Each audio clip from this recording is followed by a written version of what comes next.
Okay, good afternoon, ladies and gentlemen. Good afternoon, our invited speaker, Dr. Michael Cassidy from Oxford University. Good afternoon, our dean, Dr. Irwan Melano, our distinguished professor, Professor Kusuma Dinata. First of all, I would like to thank for your coming in this guest lecture that is organized by Geological Engineering, Faculty of Earth Sciences and Technology, ITB. We really appreciate for your participation and for your coming for today. My name is Mirza Abdurrahman from Geological Engineering. I will be your moderator for today. Before we start this talk or this discussion, I would like to give you short information actually about this program. This is part of our collaboration between ITB and University of Oxford that has been started since 2017. The topic of today's session is about volcanology. Today we will discuss about investigating the mechanisms and the products that define explosive and effusive eruption. Before we continue this discussion, let me to introduce our invited speaker, Dr. Michael Cassidy.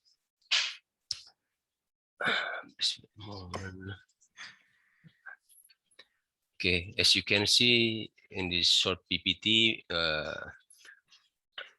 Dr. Michael Cassidy got BSc Geology from University of Bristol, and then he continues Master from Volcanology and Geological Hazard from Lancaster University, and then right now he is a Nurse Independent Research Fellow from University of Oxford. Yeah, we have joint research, especially in the industry related to the anak Krakatau, past, present, and the future for prediction. Okay, ladies and gentlemen, there will be a short and question answer at the end of the session. But before we start the talk, I would like to remind you that please mute your microphone during the session.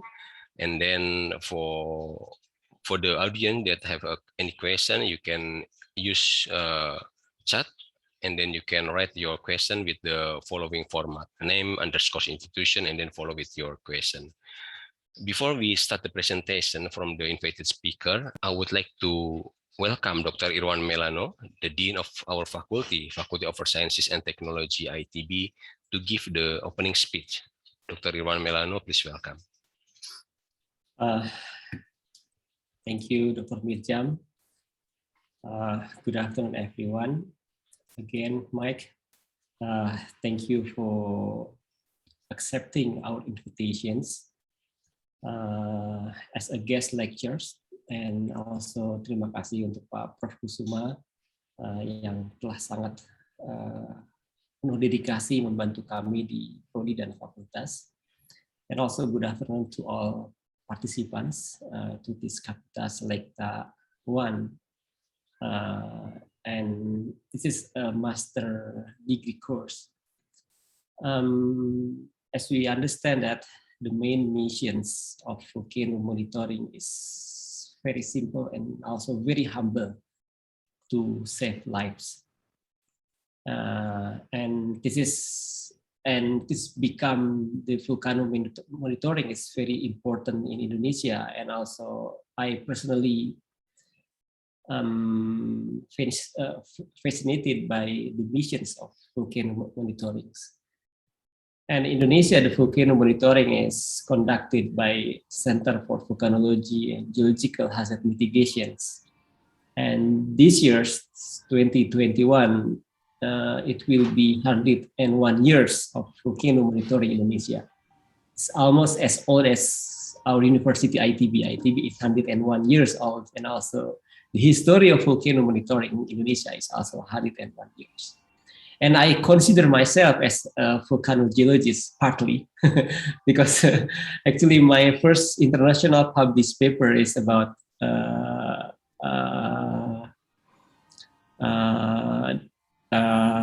volcano deformations, and one of the small volcano, Miyakijima volcano in Japan. So until I change my topic into earthquakes geodesy, but I believe volcano monitoring is, and volcano science itself is very important for a country like Indonesia. And the topic that you are going to share with our students today, investigating the mechanism and products that define explosive and effusive eruption, is very important, because we have several type of eruption in Indonesia, since we have more than hundreds active volcanoes. So having a very good understanding of mechanism based on products that define the type of eruption is very important. And I really hope that the topics that you are going to explain today will inspire many young geologists in Indonesia to become a volcanologist. So I really hope that we have more and more volcanologists come from ITB, and then especially from Department of Geological Engineering. So I really hope that in the futures, the numbers of the risk of volcano eruptions in Indonesia will become lower. And I believe by joining this special guest lectures, all the students are in the right place, in the right time, with the right people to understand Indonesian volcano, and especially to reduce the risk of volcanic eruptions in Indonesia. Again, thank you, Mike, for spending your time with our students, and I will hope that we may continue our collaborations. Thank you. Thank you, everyone. Thank you very much. Thank you very much, Pak Irwan, for your message and also warm greeting for audience. Okay, ladies and gentlemen, without further ado, we would like to invite Michael Cassidy to deliver the talk.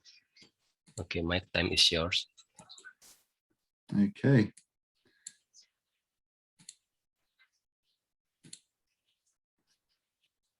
Can everyone see that okay? Yes. Yes. Thank you very much, Irwan and Mirzam, for that introduction. And yeah, so I'm happy to, it's really a great honor to speak to you all today. With, you know, Mirzam, such a close colleague, and has been helping us for several years now. So it's a real pleasure to be able to talk to you today and to keep that connection with ITB.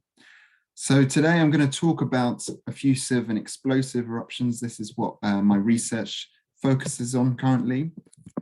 And previous talks I've given before really have focused on the mechanisms, and I'll talk about those a bit later in the talk. But I'm also wanted to talk a bit more about the products that explosive and effusive eruptions produce, so that you can recognize them in the field when you go on your geological field trips, and pick up some of these observations that define what they are. And I'm going to talk both about mafic explosive eruptions, mafic compositions, and also felsic compositions. And I'll talk a bit about that in a second. So firstly, let's have a quick look at some videos of, let's say, firstly, an effusive eruption.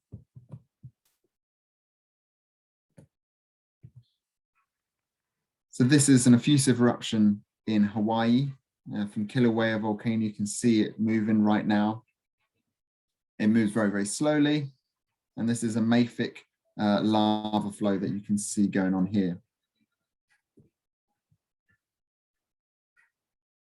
They can destroy homes, they can, which are close by.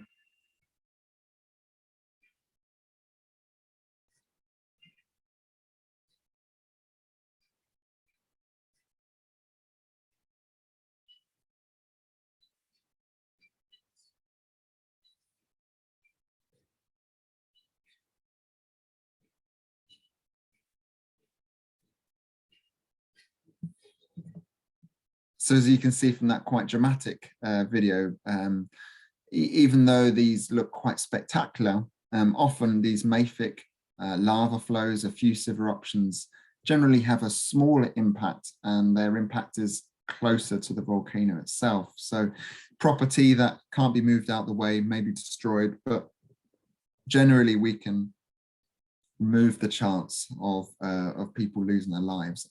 In some places, like in Africa, near Ugonga is one example, these lava flows can be very fast, up to maybe 30 miles per hour, and that becomes more of a problem. So if we look to the deposits now, this is a picture I've got of Mount Etna in Italy, in Europe, and this is a lovely picture of basically a lava flow coming down the slope and then falling into this little crater here. And you can see this slope is punctuated by these cinder cones around about here. And this is very typical of what you'd see in a mafic volcano. Lots of cinder cones from mild explosive activity, and also lava flows coming down the slope as well. The effusive eruptions at mafic volcanoes are common.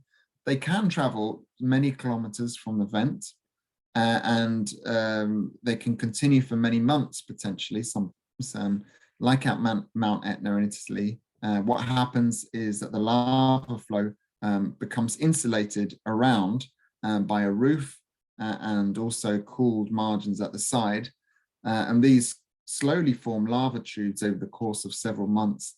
And then when the lava is stuck within the tube, then it's thermally insulated, so it doesn't lose its energy, it doesn't cool, and it doesn't slow down. And that means that the volcano, the lava flow can continue for much longer distances and for much longer times.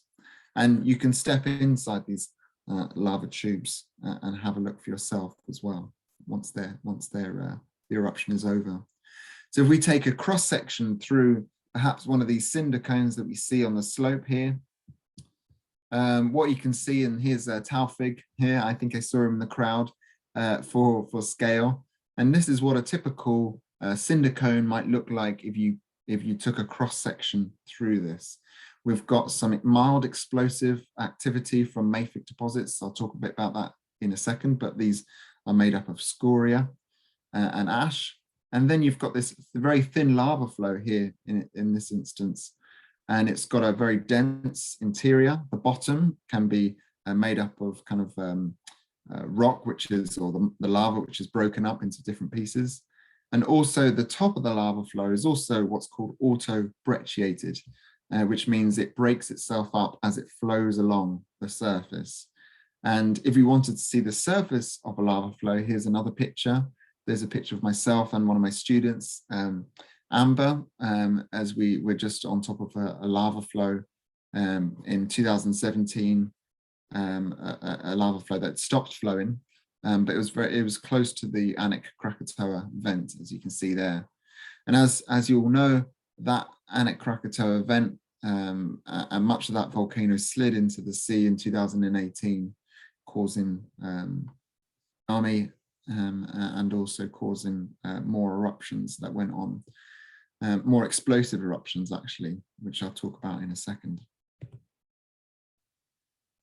We also have effusive deposits in felsic magmas. So when we're looking at things like andesite, dacite, and rhyolite, these can also effuse out of a volcano non-explosively. But what happens in these particular eruptions with this particular compound is that they're mostly much more viscous. So instead of forming these kind of nice flows that can travel many kilometers, they're very much more viscous. They form domes instead. This one on the left here is Colima in Mexico. This is an overflight that we did in 2013. And you can see most of it's built up on the kind of the very small peak, and some of it was flowing down the slope down there. But generally, these form kind of very viscous, very slow moving kind of flows or coulées or domes. On the right, you can see the Sufra Hills Dome in Montserrat in the Caribbean, which is actually where I did my PhD on this volcano. And here you can see this is an andesite dacitic lava dome, and you can see it's very, very high, and it forms these very, very kind of unstable kind of steep slopes, very sticky kind of magma, very viscous. And what can happen actually, both at Colima and at Sufra Hills, is that you can have collapses of that dome just because they're very unstable, they're very steep. And that can produce pyroclastic density currents, or pyroclastic flows as they're sometimes known, and also can trigger more explosive behavior. So generally, felsic lava flows are rare, but you do find them from time to time. And this one is from, this is a rhyolitic lava flow from Newberry caldera in the USA. And here we can see this is looking from a vantage point very quite high up from this lava flow, but this lava flow is absolutely massive. These are the trees down here, tall trees down there for scale, and I'm overlooking this cliff. But this is several kilometers across. This is the caldera that forms the Newberry eruption, Newberry volcano. And so in Newberry volcano, you have both explosive and effusive eruptions, and this particular one was very effusive. So we have a picture at the very front of this lava flow. What we find is this, and here we go. There's some big trees here for scale. This lava flow front is very thick, perhaps 20 or 30 or 40 meters high. And actually, it's if you go into this lava flow, you can see features such as this. This is about 3 or 4 meters high, and it's a very glassy obsidian-like lava flow. It's fractured into many different pieces. You can also see down here that there's this appearance of what's called flow banding within obsidian, which is very slow-moving or glassy, almost solid-like viscous lava flow. That can be the processes that can occur during those lava flows. And sometimes those lava flows can keep flowing many months after the eruption itself has stopped. And so they can keep moving just because they retain the heat and they're very viscous and they can keep going very, very slowly. More commonly, felsic eruptions produce explosive eruptions. And here's a little video. So to define explosive eruptions, this is really the injection of ash. So in other words, magma, which is broken up into millions of different pieces, and then it enters our atmosphere. And obviously the impacts of explosive eruptions can be felt by entire regions, even countries, or even globally. This is an eruption of Calbuco in Chile in 2015.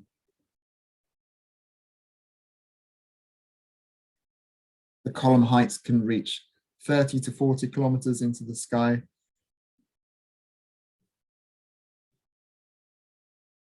And obviously this can have impacts in terms of stopping air traffic and aeroplanes, and also that ash and the gases that are erupted with explosive eruptions can enter the stratosphere, and that can also impact our climate on short to long-term scales. So explosive eruptions with mafic magmas, they're generally less common and less violent than felsic eruptions. And here's an example of Mount Rinjani. In the center of Mount Rinjani, this caldera, which was formed in 1257 by the very explosive eruption of trachytectonite magma. One of my students is but in the center of that, the renewed activity of recent activity is concentrated on this cinder cone called the Barijari Crater, which you can see there, which is made up of basaltic andesite material and basaltic sort of mafic material. And here you can see that there's also lava flows like we saw at Mount Etna, but there's also mildly explosive eruptions such as Strombolian eruptions and Hawaiian eruptions. But the deposits generally not found too far away from the volcano. Generally, they form kind of piles of scoria that build up to form these cinder cones. So the deposits are often coarse, quite large size, and they form these kind of cones close to the vent. So if we want to look at a cross section through a mafic explosive event, a great place to go is Krakatoa, and one of the neighboring islands we went to visit back in 2019 with Mirzam and ITB. This is an example of my colleague Seb, who I think has given talk to ITB2. And here he is on Panjang, one of those islands, those proximal islands that form the 1883 caldera of Krakatoa. But in this instance, instead of looking at the 1883 eruption, we're looking at the 2018 deposits. So as you saw before, that Anik Krakatoa collapsed into the sea. And as it collapsed into the sea, it then uncovered the vent and decompressed a lot of underlying magma.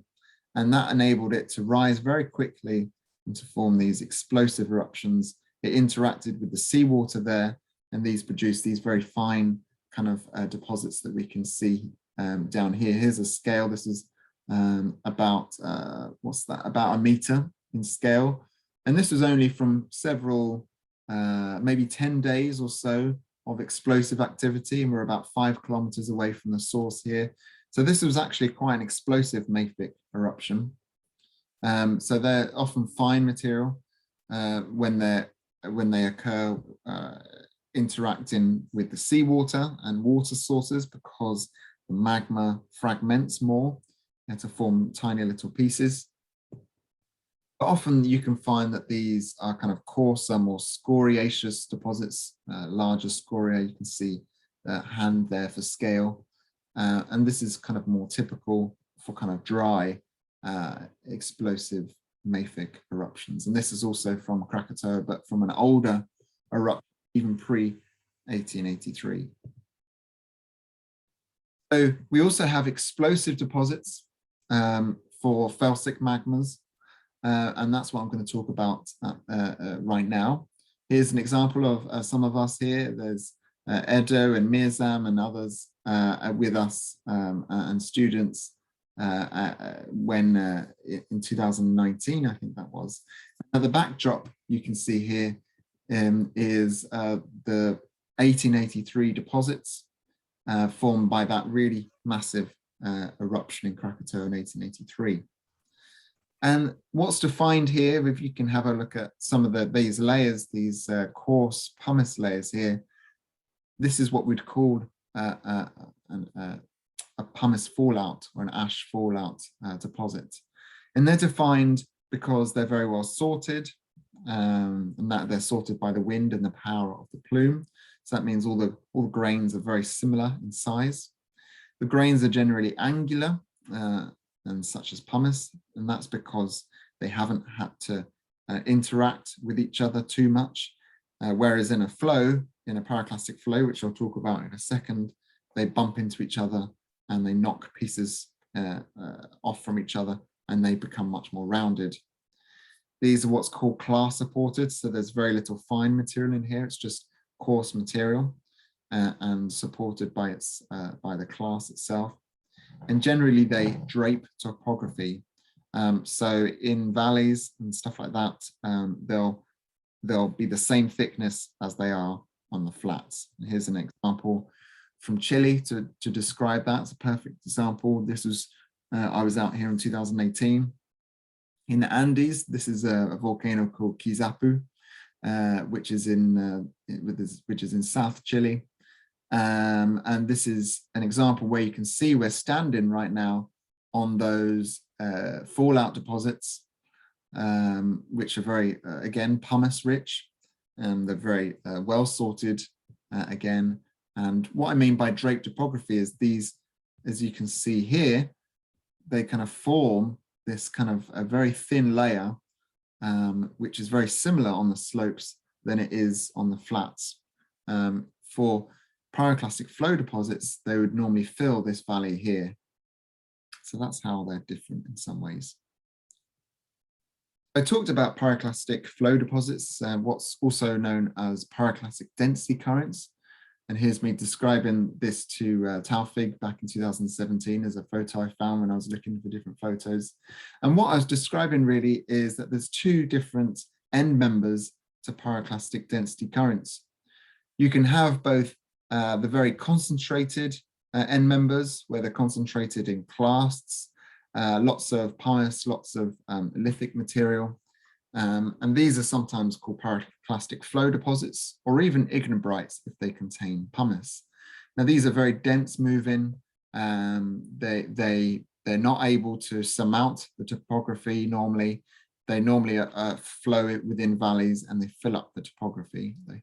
They fill the valleys. So sometimes these types of flows cannot reach over mountains. They're just more constricted to wherever, to valleys and stuff like that. However, you also get pyroclastic density currents that are mainly more made up of gas and volatiles, and they're quite dilute in clasts, such as pumice and other clasts. They might have more fine-grained material inside. And these, in some ways, can be more dangerous because they can overcome high obstacles and surmount mountains and islands as well. And they look different when we look at them in the field, when we look at their deposits. So this is a concentrated PDC, pyroclastic density current. This is again from Krakatoa. I thought I'd show you some examples that you might be likely to see, or at least are close to home to Bandung. And so these deposits are, this is me for scale here. We swam to this deposit because it's quite hard to land the boat.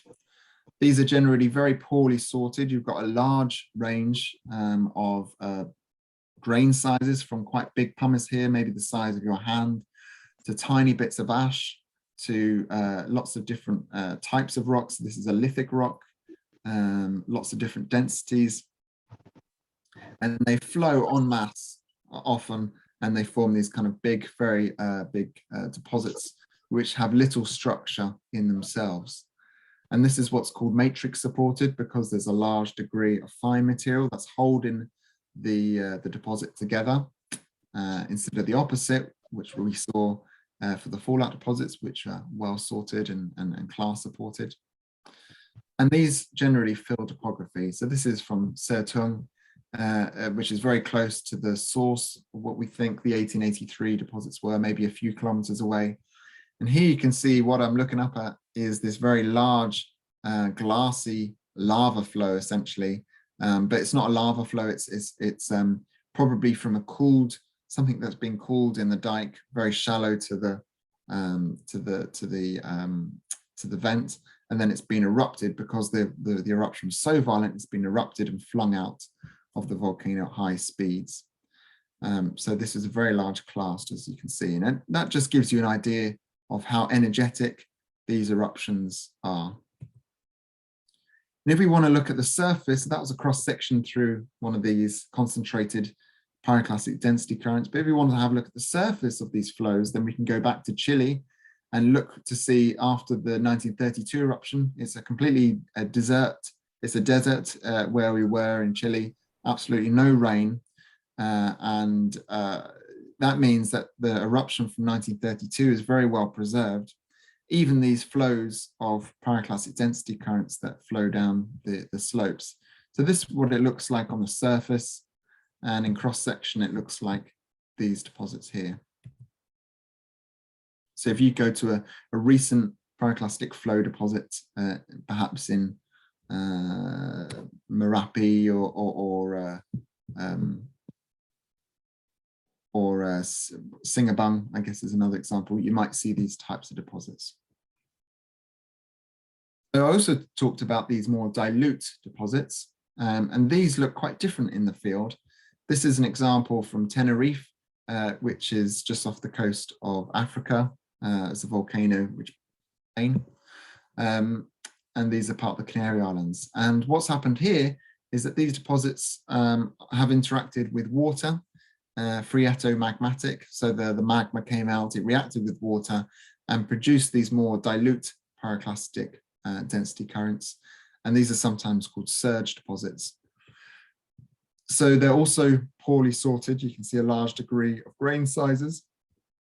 They can be very thin flows because actually they contain lots of volatiles, water, etc., and gases, which escape afterwards.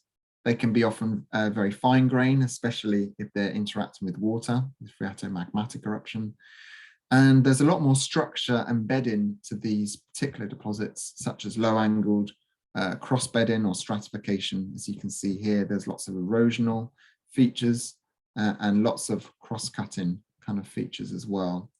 So these are kind of smaller scale, but as I say, they can be quite dangerous as well. What you sometimes see in phreatomagmatic deposits are these, what's called accretionary lapilli. And these are where you have a tiny little pumice grain or an ash grain, which is then coated in lots of different, coated in ash basically.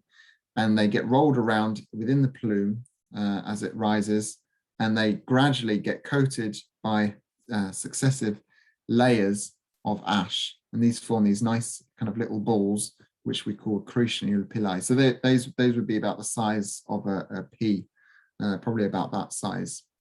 And these are from Montserrat, but you also find them across the world. And these can tell you that there's often been a lot of water in the plume.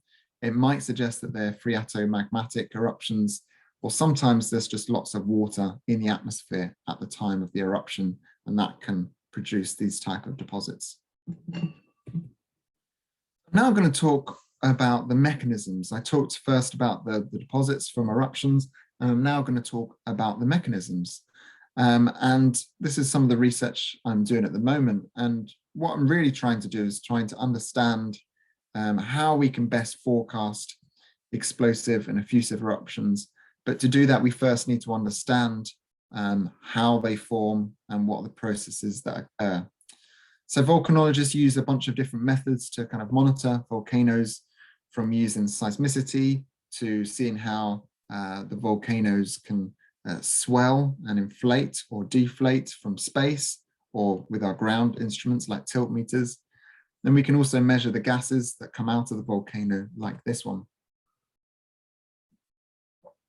It's in Colima in Mexico, and here you can see the concentrations of sulfur dioxide. We're still far from forecasting. So what we can normally do at the moment is tell if a volcano will erupt, and sometimes even when. It could be a few weeks or months away. But what we're quite bad at the moment, generally volcanologists, is being able to tell what style of eruption will take, effusive or explosive. And that's really important because as we've seen in the first part of the presentation, explosive eruptions can have huge impacts to a wide region and can trigger large losses of life and damage, whereas effusive eruptions generally have a smaller impact closer to the volcano. So we need to understand what the mechanisms are. But there's also another problem. It seems like there's less warning for explosive eruptions compared to our effusive eruptions. So here's a compilation that I made in 2019 with lots of different volcanoes on the left-hand side, lots of different eruptions. And we have an estimation of their eruption rate, or the ascent rate they arise at. And if we know something about their ascent rate, we can know this through petrology or some other geochemical measurements. And then we also know their storage depths, as in how where the magma has come from to ascend to the surface. Then we can work out how long the magma has been ascending from storage to the eruption on the surface. And as you can see, I'm going to plot this in a second. For the effusive eruptions, it's in red, and for the explosive eruptions, it's in. You can see on this x-axis here are mainly hours it takes for these explosive eruptions to ascend, sometimes days, and even sometimes minutes for these explosive eruptions to go all the way from their residence in the crust, maybe 4 or 5, 6 or 7 kilometers deep, right to the surface. It can sometimes only take some days or some hours. Whereas for effusive eruptions, you can see that these occur much faster. Much slower, often on a time scale of months to weeks, and sometimes even years they can take to ascend to the surface. And when we look to the onset of the unrest, so when we first started seeing signs that the volcano might explode, we can see that actually there's a difference between when the onset of eruption or the onset of precursory activity occurs and when the ascent occurs is slightly different. So sometimes it takes days before the eruptions show some type of activity, but actually they're not ascending in that time, they're just getting ready for the eruption itself. So unrest, when we look at unrest, things like seismicity, things like deformation, this means that it's not always associated with magma ascending to the surface. It could be magma breaking the rocks around it or pressurizing itself. We find that explosive eruptions ascend faster. The average we found was about 10 hours, and they have shorter unrest periods, so about 200 days. Effusive eruptions have longer ascent durations. The average was about 98 days, and they generally have more warning, and the average here was about a year. And what we find for explosive eruptions, which are in excess of a volcano explosivity index of above 4, we found that 52% of these show less than 30 days of unrest. So explosive eruptions come with little warning. So in order to kind of forecast these explosive eruptions, we need to really work out what's going on, what's controlling their style, and how we can best forecast them. So there's many different factors controlling eruptive style. Here's a table here that I made in 2018 in a paper looking at reviewing all the different factors that control explosive and effusive behavior, what controls eruptive style. And I don't expect you to read all this, but that's something you can go to if you're interested. It's a kind of a good reference table for all the different properties, their controls, things like the magma overpressure, the volatile content, magma ascent rate. Some things are intrinsic to the magma itself, so they're controlled by the magma interior, such as the magma temperature or the viscosity. But some things are extrinsic to the magma, so things that are going on around the magma reservoir, such as the conduit and vent geometry, and also the stress state around the volcano. What we found really is that eruptive style controls are found throughout the magmatic system, and it therefore requires quite a holistic view. We can have magma mixing occurring at a deep depth into the magma reservoir, which can trigger explosive or sometimes effusive eruptions. We have processes that go on within the conduit, such as bubble nucleation and crystallization and outgassing that can affect the eruptive style. And we also have processes that can occur at the surface, such as flank collapse, a dome collapse, which can decompress the magma system and trigger explosive eruptions. So it really requires this kind of view of the surface, the conduit, and deep magma reservoir, and also potentially even deeper than that. So one of the most kind of fundamental controls is the viscosity of the magma, which is its ability of a substance to resist flow. And here you can see a syrup, which is quite viscous. It's actually quite a good analog for mafic eruptions, which are this sort of viscosity. So colleagues of mine would sometimes use these to kind of mimic some of the processes that go on. The reason why viscosity is important is because it affects how well the gas, or how well the magma can lose its gas. If it's a very viscous magma, then it means it will lose less of its gas, and it could be more likely to produce an explosive eruption. For more mafic eruptions like this syrup over here, the gas can permeate through via diffusion, and that is much easier. The viscosity itself is controlled, as I said, dominantly by the chemical composition, such as, and this has got to do with the structure of silica magma. As you can see here, for silicate magma, there's lots of silica dioxide tetrahedra, and this kind of produces really strong networks that stop and make it kind of resistant to flow. Whereas for low silica magma, like these mafic magmas here, they've got lots of these network modifying ions. There's less of these silica tetrahedra, So it makes it, this kind of structure makes it more likely to flow more easily and have a lower viscosity. Chemical composition is not the only factor in controlling viscosity. We can also have temperature. Higher temperatures will make it flow more easily, have a lower viscosity. And also crystals and bubbles, which can get in the way of flow and resist flow and increase the viscosity itself too. What's also interesting is that high viscosity magma can fragment to ash more easily.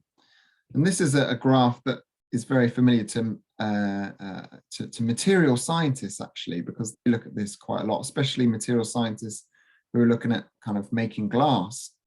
And what we find is that we can use those same kind of graph for looking at magmas. So on this axis, we've got the strain rate.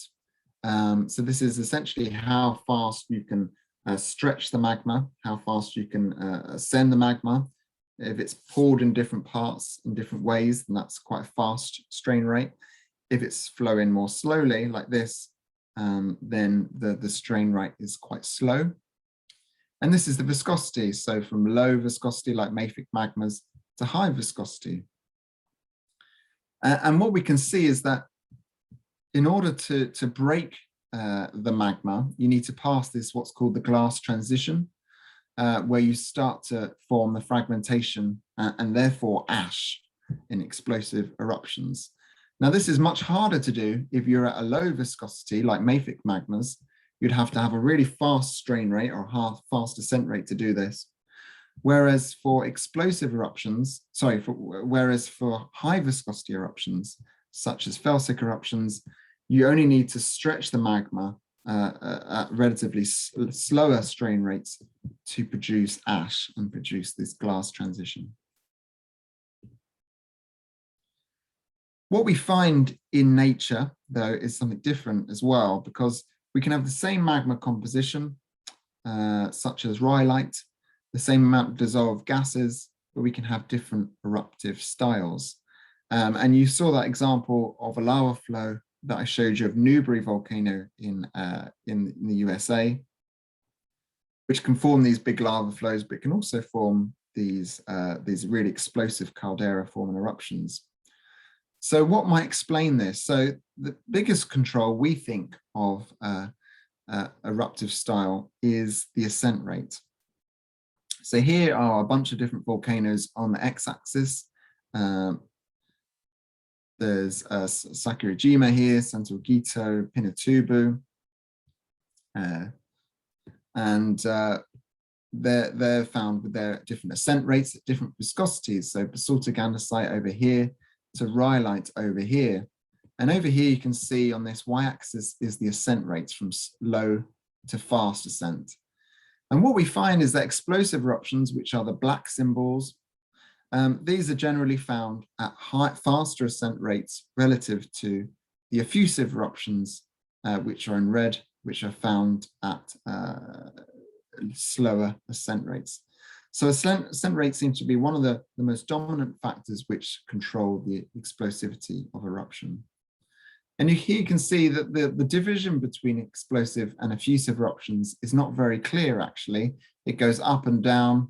And actually what we find is there's a transition zone that occurs between these effusive and explosive eruptions around about 0.01 meters per second to 0.1 meters per second. And in this range, we see very fast transitions between explosive and effusive behavior. So it could be a dome eruption, followed by very quickly an explosive eruption, something we see at Kilauea, Sufra Hills, and other volcanoes too. Seramu would be another good example. What drives magma ascent? So essentially this is driven by degassing. We have volatiles which are dissolved within the magma. Once the magma ascends, these volatiles they lose their solubility and they start to exsolve. And these are form kind of water vapor bubbles or CO2, carbon dioxide bubbles. And these generally help the magma to become more buoyant. because lots of these different bubbles, they're more buoyant and lighter than the surrounding magma, enabled it to kind of drag the magma upwards. If those bubbles become numerous enough, then they start to form permeable pathways between each other. They start to connect and they start to coalesce. And in this instance, what happens is that the volatiles can then escape through these pathways and form permeable pathways through. And this is what's known as open system degassing. And this is where the volatiles can be decoupled from the magma. If the volatiles remain coupled to the magma, they're not connecting with each other, then this is called closed system degassing. And this distinction is really important because this really affects different feedback mechanisms. If we start off with these volatiles kind of remain coupling to the melt, this closed system degassing, what you can do is you can have more exsolution into those bubbles. Those bubbles can grow and expand, and that increases the buoyancy and the overpressure. And this produces faster ascent rate and decompression rate. And then you get nucleation of smaller bubbles. And nucleation of smaller bubbles limits their potential to coalesce and to form these permeable pathways together. You can then allow all these kind of fast ascent rates allows less time for the magmas to outgas and can lead to something called disequilibrium degassing. And this means that more volatiles remain coupled to the melt and they don't separate from each other. So this leads to an increased explosive potential. And this seems to produce explosive eruptions. However, at some point in the magma eruption, the gas that drives the eruption will be lost and the pressure dissipates. And what happens then is that you start to form open system degassing, or the volatiles can start to leak out of the magma. And as they start to leak out the magma, an opposite feedback mechanism occurs, where you have less exsolution and bubble growth. You have something called degassing-induced crystallization, and that increases the viscosity of the system. Increasing the viscosity of the system can have two effects. It can either slow the ascent, or it can do something else, which I'll talk about in a second. But generally, it slows the ascent and decompression rate, allows more time for the magmas to outgas, and that reduces its buoyancy and overpressure, and it ascends slower, and then you get more likely effusive eruptions. So I talked about eruptive style transitions. There's transitions between explosive and effusive, and these can occur at two different scales. They can occur during a single eruptive phase. So for instance, dome growth and Vulcanian eruptions. Something you would see at Singabong or Seramu very commonly. Actually, I looked at 106 eruptions, of which all the VI3 eruptions since the year 2000. And more than half, in fact, 61% of these comprise both effusive and explosive activity. So more often than not, when you have a considerable large eruption, then it's likely to contain these two different styles of activity. But there's also transition that occurs at the same volcano, but over several different eruptions. So it could be a lava flow 1 year, such as Kilauea in 2007, followed by maybe a Plinian eruption several years later with a repose interval. And that could be Kilauea in 2014, which was a fully explosive eruption. But it went through, this volcano, Kilauea, went through different transitions. And when we're looking at that first eruptive style, a transition, the ones that occur within a single phase of an eruption, what we can see is that, and here we have the occurrence of the largest explosion within the lifetime of an eruptive period. So this is the start of an eruptive period over here at 0, and this is the end of an eruptive period. And what we're trying to look at here with this graph is when do the most explosive eruptions occur? And what we find is that a third occur in the latter half of the eruptive period, This means that the large explosions occur during or even after dome activity, which is interesting. The vast majority of the most explosive eruptions happen at the first quarter of the eruptive period. So generally what we find for those first type of eruptive transitions is that the direction of travel is explosive first and then effusive. And the reason for this is not due to volatile contents or depletion like that. It's due to these feedback systems that I told you about just now, these shifts from closed system to then open system gassing. And those feedback systems that I showed you can control that. However, as we saw just now, that a third of the eruption, the most explosive eruptions, occur at the end of the volcanic cycle. And this actually is quite interesting. So, and this happened recently with St. Vincent, which occurred more or less to the end of its eruptive cycle. And this is because there's several, in this feedback mechanism, there's several other ways that the volcanoes can be explosive. So sometimes the volatiles can decouple the melt, and instead of being released in a quiet way to the surface, they can start to form, they can start to accumulate and start to be trapped. So those volatiles can start to form these kind of plugs underneath the plug, form these accumulated gas piles. This can build up until it reaches the strength of the overlying rock and produces an explosive eruption. And also, as the magma slows down, it produces crystals, and these crystals can slow the ascent, but also what they can do is they can inhibit or they can stop the magma from degassing if the viscosity gets high enough, and this can trap the gases and produce explosive eruptions as well. So even open system degassing can lead to explosions, and that's likely what this area of the graph shows. We can have a combination of positive and negative feedbacks, and that's one way of generating the episodicity that we see in eruptive rate and style that we see at volcanoes across the world. I guess one of the messages of this talk, when I talk about the mechanisms, is there's lots of different ways of causing explosive eruptions. Here's a little graph in my paper here, which is a good kind of summary of different explosive and eruptive style, what controls eruptive style. Sometimes explosive eruptions can be triggered by magma injections. Sometimes they can be triggered by fast ascent. We talked about that closed system feedback cycle. Sometimes the ascent doesn't have to be fast. And sometimes it's due to the interaction of external forces, such as a decompression wave from above, such as a dome collapse or a flank collapse, like in Krakatoa in 2018. And sometimes also you can have this stalling and crystallization I just talked about, which can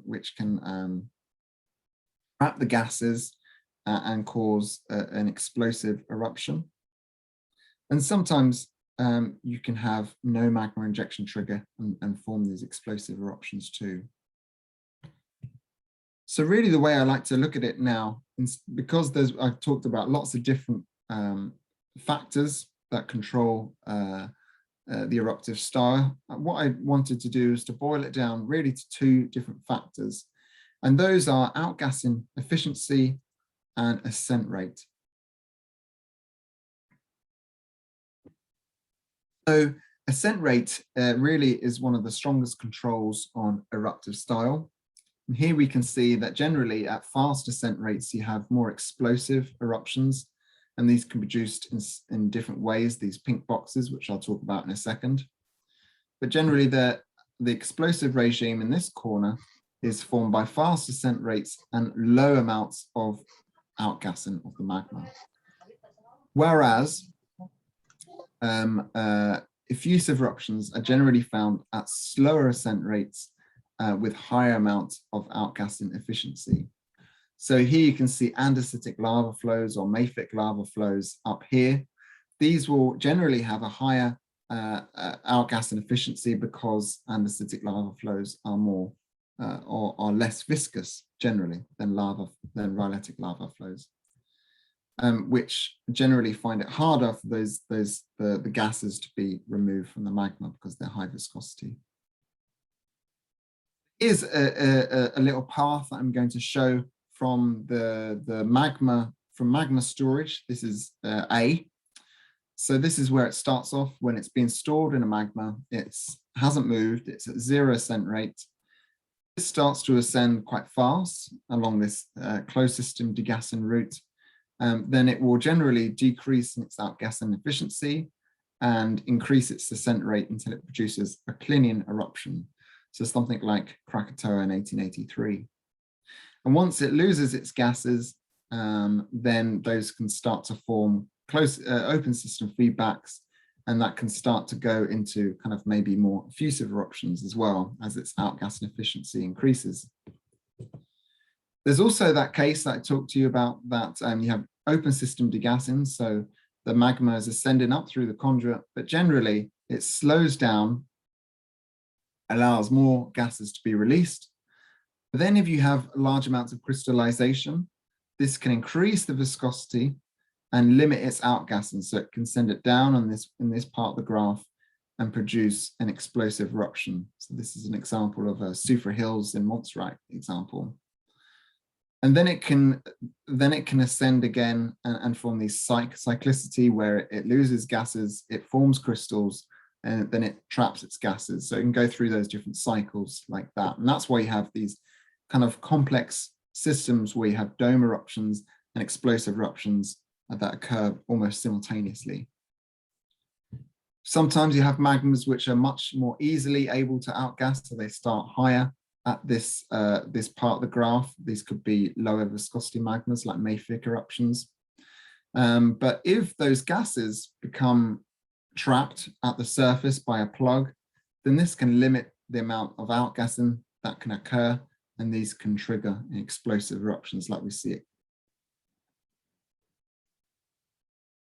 And there's also a last particular scenario that I want to talk to you about, is where we have decompression wave plinium. So instead of driven by the bottom up, so like this scenario A, which is driven by fast ascent at the start and closed system degassing, this is actually driven by disruption at the surface, or a flank collapse or a dome collapse like at Mount St. Helens, that actually triggers down a decompression wave, triggering really fast ascent and decompression, and producing an explosive eruption.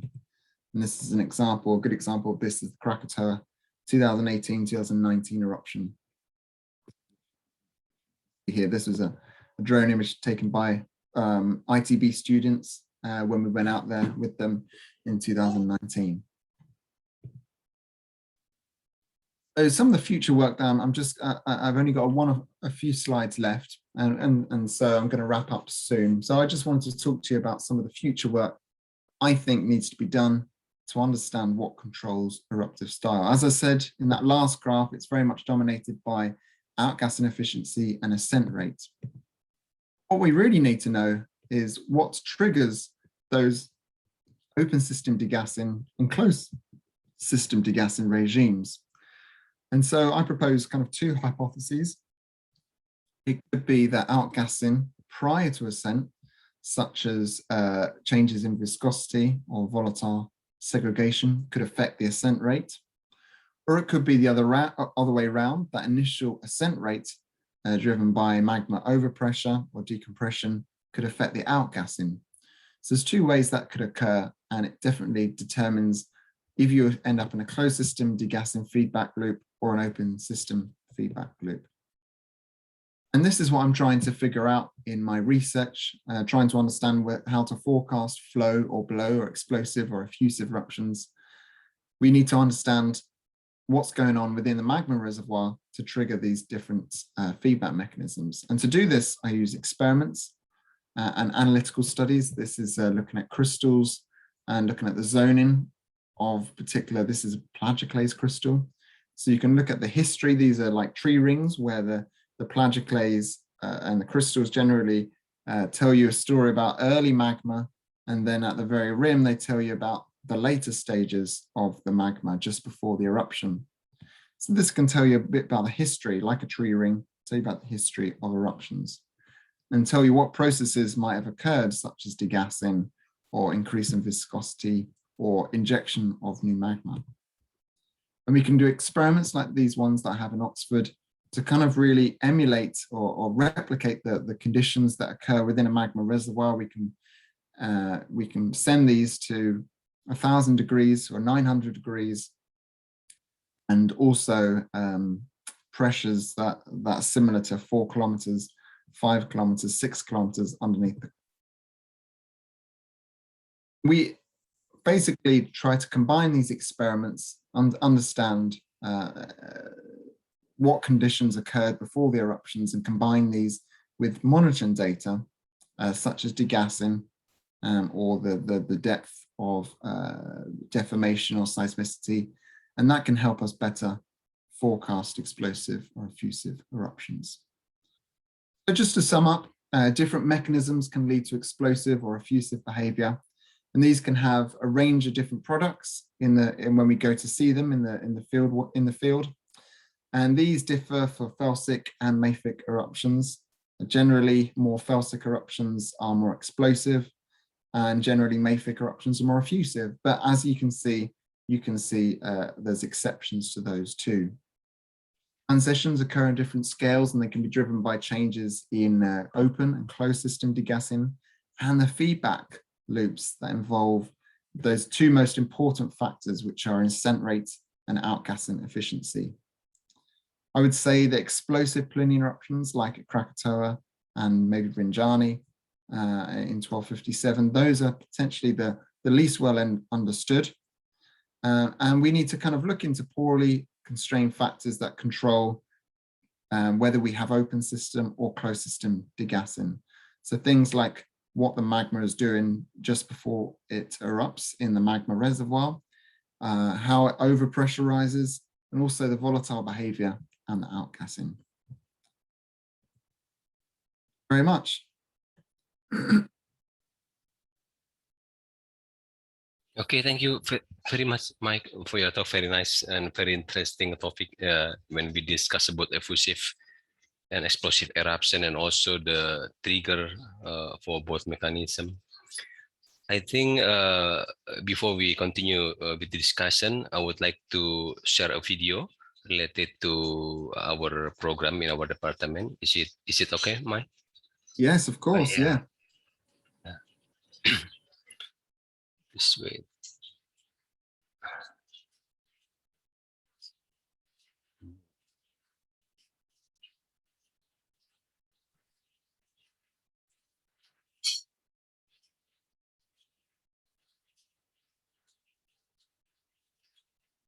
Just wait for a moment.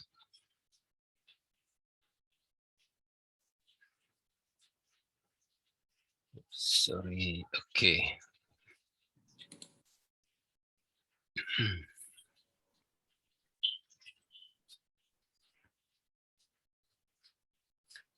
Okay. Thank you, everyone, and thank you, Max, once again for your talk. Before we continue with the discussion, I would like to inform you about our new program that maybe will be published and will be launched next year. So hopefully, for everyone who are interested with geology, can join with this program.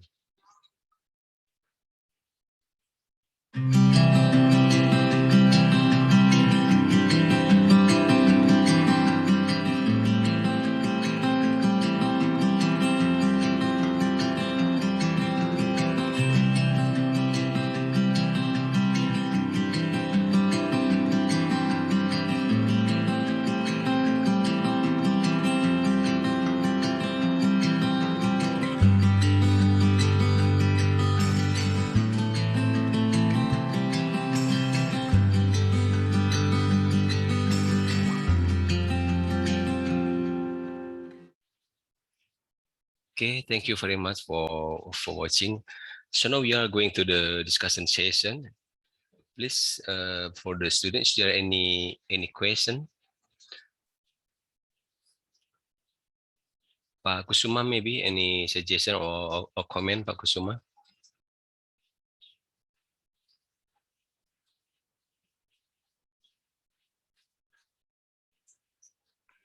Yes, I have a question. Thank you very much, Dr. Cassidy, for that interesting and extremely good explanation of what happened. There is explosion and effusion. I'd like to ask you about one kind of lava flow.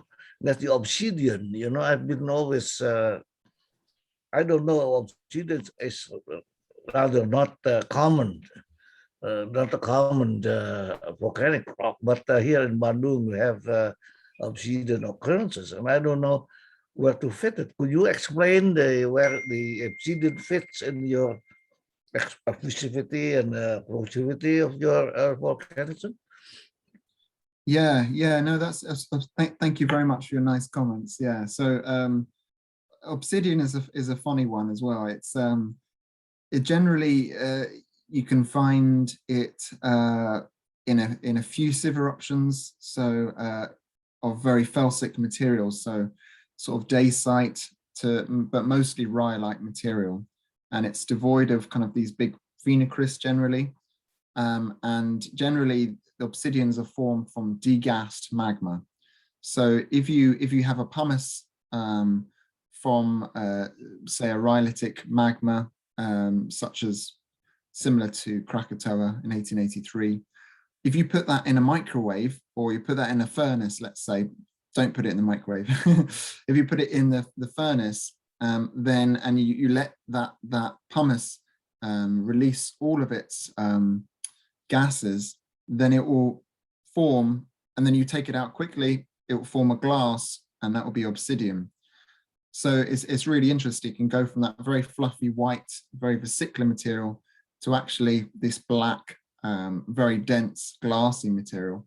And that's what we think happens essentially, is that it's a very much degassed end member of felsic magmas. And generally degassed magmas come out when we have these effusive eruptions. Does that answer your question?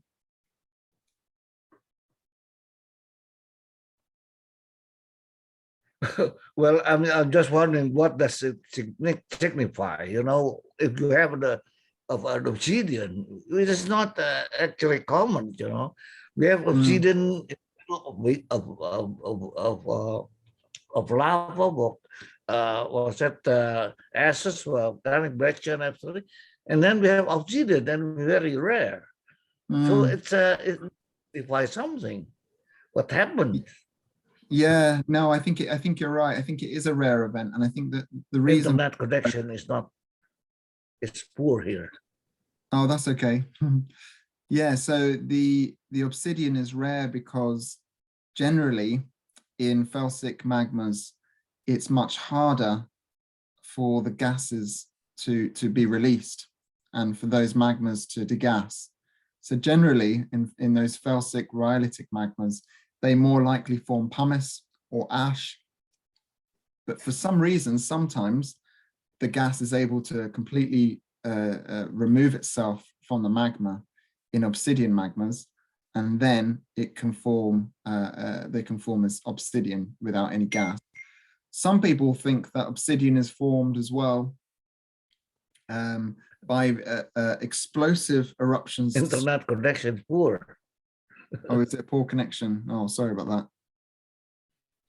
And another way of forming obsidian is it can be very close to the vent. So you can have explosive eruption of rhyolite magma that comes out. It's still hot, and then it instead of cooling as pumice, it starts to congeal and starts to melt again with the deposits around it, and that can start to flow outwards. So that's what they've seen actually in Chile. They've seen explosive eruptions of the magma, but then they go onto the sides of the volcanoes, and they start to flow outwards, and they start to degas their material, and they flow outwards, and they remelt and form lava flows. So that's another way of forming obsidian. But obsidian is rare, isn't it? So it's rare in some places, yeah. So it's more common if you go to rye-like volcanoes. So there's not too many pure rye-like volcanoes in Indonesia, but if you go to Chile or the US, you do find more obsidian there. But generally, yeah, you're right, it is rare. The thing is, you know, around Bandung, there's no rhyolites. You know, even the acidic eruption material. It's only here we have obsidian. That's what I have. Yeah, no, that can be strange. I think it could. I think it could be the initially explosive eruption, then falls down. It doesn't cool down, and then it forms these kind of very slow moving lava flows. So that what that means is that it must have been a very high flux of magma to come out for it not to cool on the surface, for it then to kind of center together, mix together, and then flow outwards. But that's quite a rare event. Thank you very much. Thank you. Thanks for the question. Thank you, Pak Kusuma, for your question. Also, Mike, for your answer. Okay. Anyway, my students, share any question? Taufik, maybe, or Idam, please.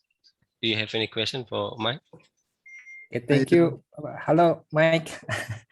Okay, very interesting talks. Okay, first, I have several questions actually based on your explanation. First is about the you explained that we can analyze the Ascent rate also in the effusive product. Is it? Hello. Hello. Yes, yes. I mean, my question is how you calculate the Ascent rate on the effusive product, Mike? Yeah, that's a really good question. So it can be quite tricky. So how people have done that before is sometimes quite different to explosive eruptions. So yes. Sometimes with explosive eruptions, it's looking at. Let me see if I can find the presentation. I'll get to that because on the graph I've got the different ways that those were estimated. Here it is. So let me my screen and then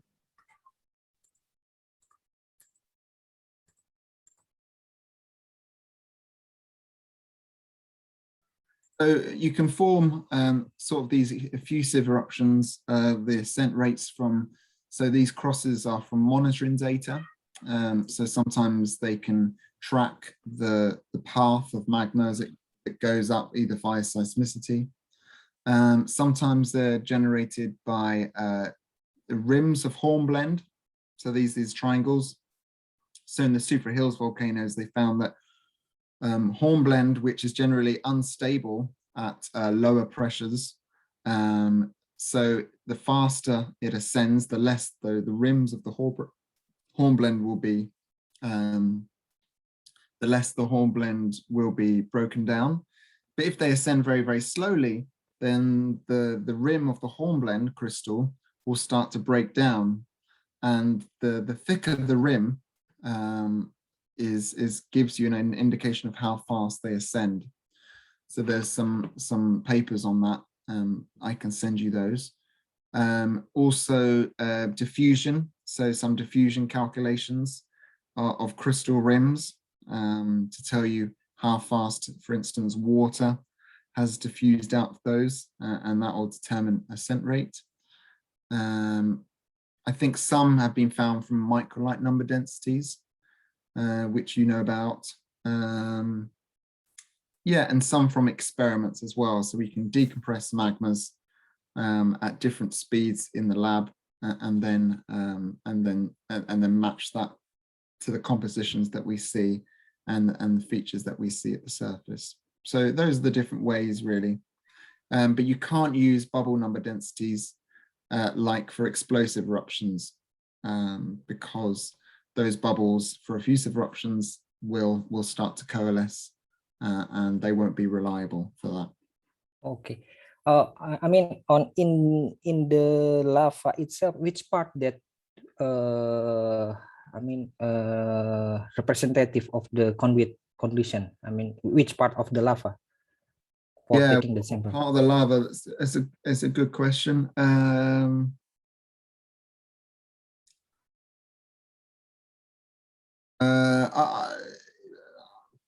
not sure it matters too much. I think if you want to, I think the idea would be just to get representative part. That's right. Sometimes there won't be too much difference between the different things, but if you want the sometimes looking at the surface of the lava flows is a better thing to look at, because actually the lavas come out and that's where it's cooled the quickest, whereas things like hornblende might break down slower when it's at the surface and it's insulated in its heat in the interior of a lava flow. So I would say the surface of lava flows is the best place to pick. I mean, but how the cooling history is also will be affected because this is the near with the surface, so the cooling will be very fast. I mean, the surface will be influence the condition of the lava, is it? Yeah. So I think you're right. I think cooling history can affect things, and you want something that's cooled the fastest, because that tells you more about the conduit and the ascent than it does the magma being in place and flowing for longer. So if you can pick something that's cooled fast in an effusive eruption, then that's the best way of telling what was underneath the surface. Yeah, I mean, I wondering also about the, I mean, if we use the, as your presentation, I mean, in your graph, we have that the, I mean, action, as the Ascent rate in the effusive product, but I mean, how you consider that this is also the Ascent rate is the representative of the condition of the magma conduit? Yeah, I mean, so well, it depends how you do your calculations, really. So for the monitoring data, we can tell quite easily if we can see a clear path of seismicity going upwards and other ways of working out the magma is ascending, and that's quite clear. But for the petrological methods, it can be tricky. I think you're right. Generally, you want to find magmas that have cooled at the surface quite quickly, and that will tell you, that will not mask the cooling history. That will tell you more about the interior of the conduit, what's going on. So things like hornblende rims, if they're thicker in the interior of a lava flow, then that would make sense because they've had more time to react with the lava. You want something cooled quite quickly, and that'll tell you more about the eruption itself. Yeah, exactly. And then the other question, is it still okay? About the okay, Dam, you can continue. Yeah. About the Mafic, the lava, I mean Mafic magma, and how you consider about the Mafic magma can also have the explosive eruption? Yeah, so what happens there is sometimes you can have a fast magma ascent in Mafic eruptions, and I think that's really controls why you have explosive eruptions in that Mafic magma, is that for some reason you have fast magma ascent in Mafic eruptions too, and that can produce explosive eruptions. So that could be due to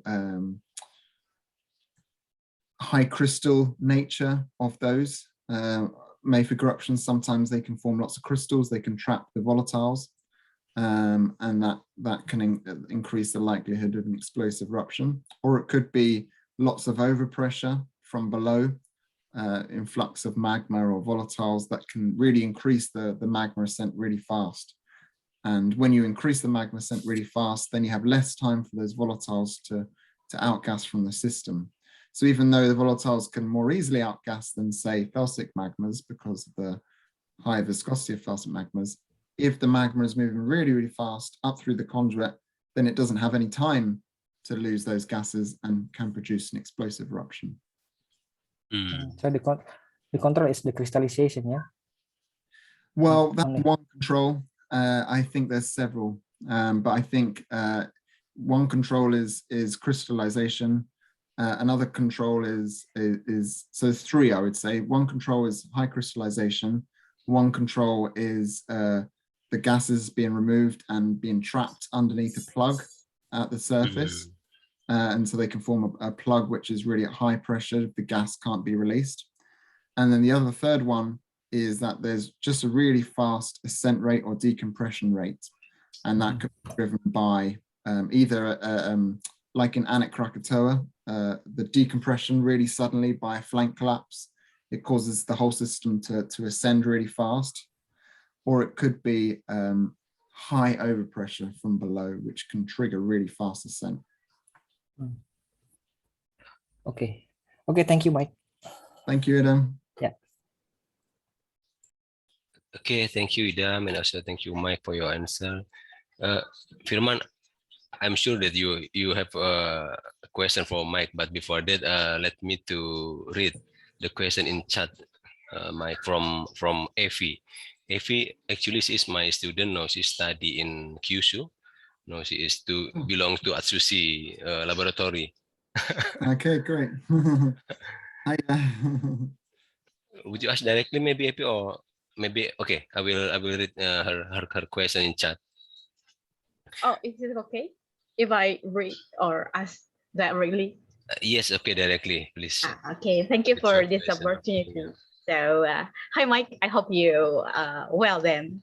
So I'm wondering about about your presentation today. So it was a nice talk, by the way. So I am really happy to hear about your talk, by the way. So I wonder about the situation in the nature that we couldn't control at all, right? So, but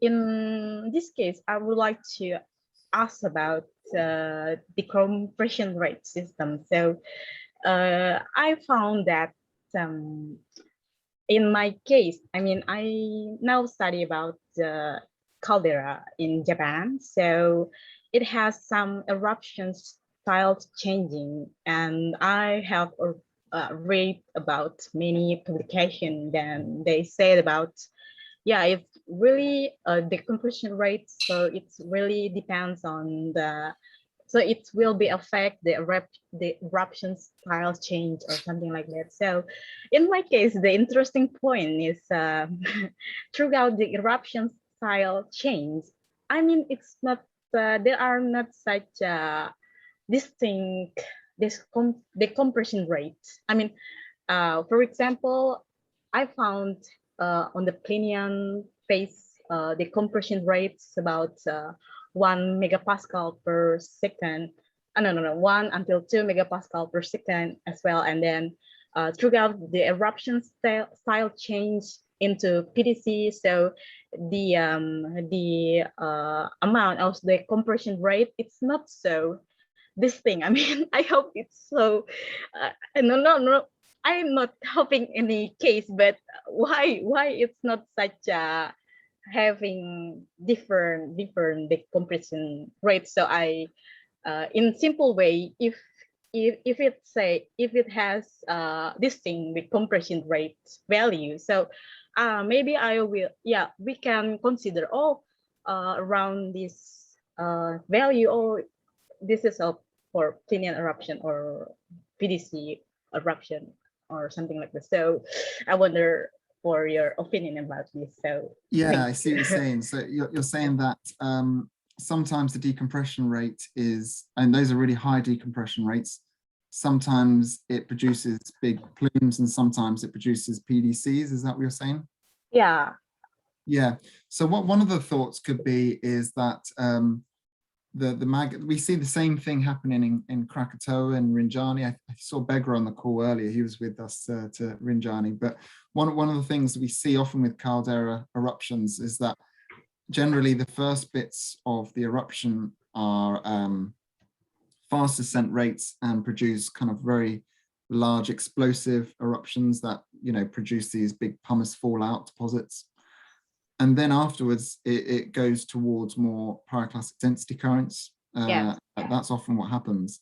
And partly one of the reasons for that could be the fact that the conduit itself is getting wider and wider. And as the conduit gets wider, the vent gets wider because it's eroding all the material from beneath. Then it's less able to kind of entrain the air around it, and it comes out it decompresses at the same speed, but it comes out faster. It's less able to entrain the air around it and produce the lofty plumes that would take it to produce a Plinian kind of eruption column. So there's I'm trying to remember the paper, but there is an equation where it got to do with the conduit size and whether it produces a column that goes up and produces fallout versus a wider conduit that comes up and then just produces PDCs. In your opinion. So yeah, I wonder about this opinion too. So I also want to know about your opinion about how the water effect on this such eruption style changing, because the location is quietly right in a Krakatau. So what do you think about it? But yeah, at the first, we just can't generalize each volcano has the same characteristic as well. But yeah, I'm wondering. Are you talking about the water within the magma, or the water kind of, is it an island or something like that at the surface? Yeah, at the surface. I'm not sure if the water at that moment can unwrap and intribute to the internal system or something like that. So yeah, at this moment, I would like to ask about your opinion about the water, surface water surrounding surface water. Yeah, so I think generally it doesn't have too much of an impact on the power of an eruption, if that makes sense. So I think if the magma is ascending quite fast and there's a lot of volume of magma, then it's going to produce an explosive eruption. If it interacts with water at the surface, then the plume itself might be different. So it might go up higher and the material that form might be much more fine. So because the water can fragment the magma much more effectively. So it might just be a little bit more explosive, but I don't think it has a huge effect on the ultimate kind of size or magnitude of the eruption. I see. Well, thank you for your answer. So yeah, it's really interesting point if we'll talk about the caldera eruption. So yeah, we talked lately about Kikai caldera itself. So it's located in southern of Japan. So it's quietly the same, not the same. So it's similar, like in a Krakatau in Indonesia. So thank you for your time. Thank you, Mas. Sounds really interesting. Good luck with your study, Effie. Okay, thank you. Yeah, thank you, Effie. Actually, I still have a same question with Effie, but maybe next after Firman and also Rivaldi. Okay, Firman, please. Okay,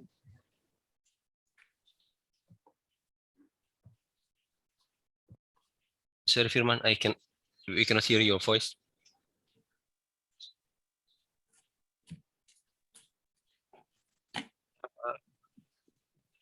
Can hear my voice? Yes. Yes. Okay. Hello, Mike. I'm Firman. I was a PhD student in ITB. Today, I focus on study in IAGI volcanic complex in Eastern Java, and there is some interesting volcanic eruption here. We have a lot of explosive basaltic volcanism. We have 15 white caldera in IAGI, but we have a lot of Felsic material. We have a lot of Mafic material, predominantly by maybe andesitic to basaltic pumice deposits in IJN, and I think that is interesting because we must have another or addition factor to lead the basaltic explosive eruption. So I'm interested to your presentation that maybe in the open outgassing process, then we that let the more decrease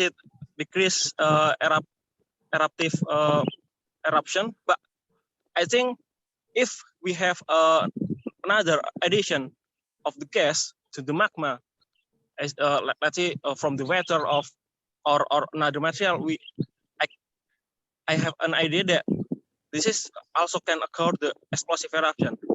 And today I've studied the control of the carbonate beneath the IJN volcanic complex. This is maybe can add more gas because we know that carbonate can add more CO2 or another gas because the reaction of magma and carbonate. So maybe this is I want to know your opinion about that.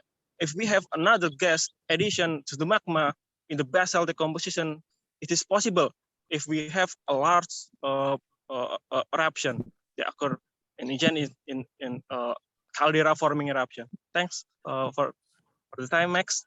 I want to know your opinion.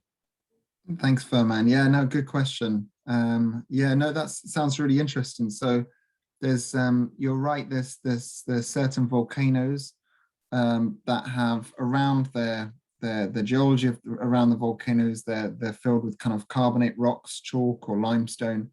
And there's, I think Merapi is another one, Popocatépetl in Mexico, and also Italy and Etna, you also have carbonate rocks. And actually you can go to the surface and find the xenoliths of these carbonates as well. And certainly when they're being incorporated in the magma, then they're transferring volatiles into the magma. And that can definitely have it can produce more explosive eruptions, I think. So I think you're right. Yeah, so there's some work being done on that from Valentin Troll and his group. They've looked at the incorporation of carbonates, and what happens is the CO2, the carbon dioxide, goes into the magma, can increase the buoyancy of the magma and make it ascend faster. So I think, yeah, you're totally right. Okay, Mike, thank you for your opinion, Mike. I hope we can discuss it later for more information. Thanks. Perfect. Thanks, Fairman. Yeah, thank you, Mike. Actually, not only IJN, as you mentioned, that we have a carbonate rock beneath the volcano, Merapi, and also Dieng, but there is a different eruption style from if we compare IJN, Merapi, and also Dieng. Yeah, this is very interesting, I think, for us to study about this volcano. Okay, the next question is from Rikvaldi. Rikvaldi is still here? Okay, maybe I will read his question. I want to ask a question about the fragmentation. What can the characteristic of pyroclastic deposit tell us about fragmentation? As we know, class size, shapes provide an important insight into the fragmentation processes. Yeah, so yeah, that's a good one. So yeah, you can tell quite a lot from pyroclasts. As I said, if you have very fine pyroclasts, like fine ash, that can tell you that the fragmentation sometimes has interacted with water. The magma has interacted with water. It's fragmenting things a lot more. You can sometimes see on some pyroclasts that there's lots of shear going on. In perhaps the vesicles are in the explosive eruptions are kind of all elongated and maybe sheared, and that can tell you that the fragmentation might have occurred via kind of as the magma's risen to the surface, it might have sheared along the walls of the conduit. And as it shears along the walls of the conduit, then that can break up the magma and fragment it that way as well. And then there's also this type of fragmentation where you have foam, essentially a magma filled with lots of bubbles and volatiles, and then it sorts of kind of fragments from that too, as it reaches the surface, and the bubbles get so big and they rise so fast that that breaks up the magma as well. So the shape of the volatiles, the bubbles and the vesicles, and the crystals can tell you about shear, and the types of fragmentation processes as well, and the grain size maybe tell you something about phreatic versus dry eruptions. Yeah. Okay, thank you, Mike. Is there any question from Ricky Wibowo or from a student maybe? Mike, I have one question. So if we are thinking about study effusive versus explosive eruption, and then we compare between Java arc and Northeast Honshu arc, for example, this is very similar in terms of tectonic setting, because we have a perpendicular tectonic setting, but actually we have very different system. For example, in Northeast Honshu arc, very simple of the composition of the reading plate, and then we have a relatively constant subducted slab with the maybe similar angle from the north to the south, from Hokkaido until Tokyo area, and then if we compare with Java arc, for example, from let's say from Krakatau until East Java until Ijen, we can say that there is very complex geological setting in terms of composition of the overreading plate, and then the composition of subducted slab, and also the rate of subducted itself. So what do you think if we compare in both conditions between the Honshu and also Java arc, Mike? Yeah, that's really interesting. I never thought about that. That a good analogy of Java could be a Java subduction zone could also be Honshu and Japan region. That's I hadn't thought about that before. Yeah, I guess there's so many different factors that could be controlling the characteristics of volcanoes. As you mentioned, the geology of the surface of the country rock around could be controlling things, as Furman mentioned. The composition of the magmas could be different depending on how thick the crust is. If the crust is a bit thicker, then that could affect how fast it ascends, or even how evolved the magmas can get. So in Japan, generally, you have some more rhyolitic, and that might be because there's a thicker crust potentially. So I think that has a big impact, like in Chile, which has very thick crust, 70 kilometers. So that allows a lot of time for the magmas to cool, crystallize, and evolve into these kind of more evolved felsic magmas. So that might have an impact as well.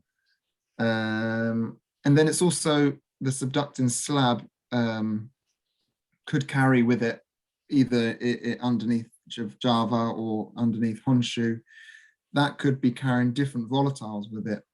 So depending on how much seawater has been dissolved within that slab, or if it's altered by the oceanic material, then all of those different factors could account for how much kind of volatiles enter the magma system from 100 kilometers depth to the crust itself. So there could be lots of different factors. It's hard to work out which one would be the most what's the most controlling, but it's a really interesting thought. Actually, I hadn't really thought about that before. Yeah. Okay, thank you, Mike. Okay. Okay, I think this is nearly the end of our talk for today. Ladies and gentlemen, I think we have finished the guest lecture of the day. We have learned a lot today regarding the investigating the mechanism and products that define explosive and effusive eruption. Before we close this session, I would like to request for all the audience to open the camera. We have to take the picture. So before, would you please to open your camera?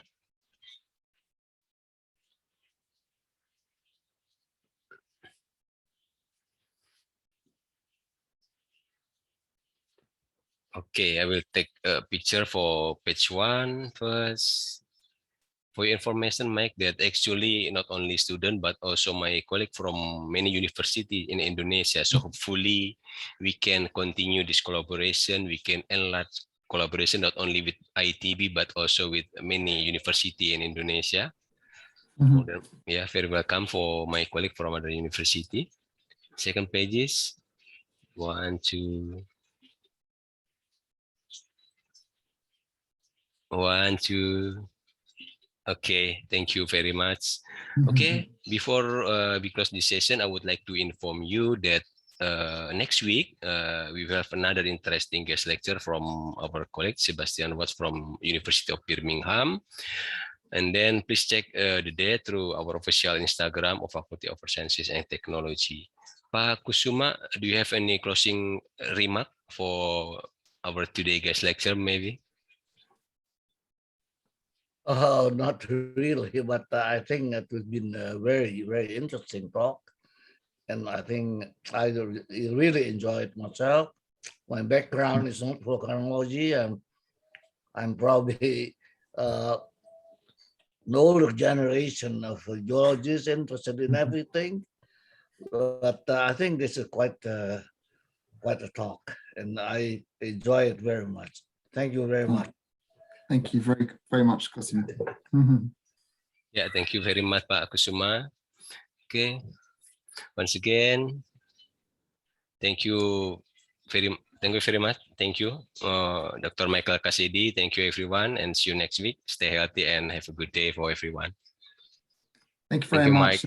Very much for all the excellent questions as well. Yeah.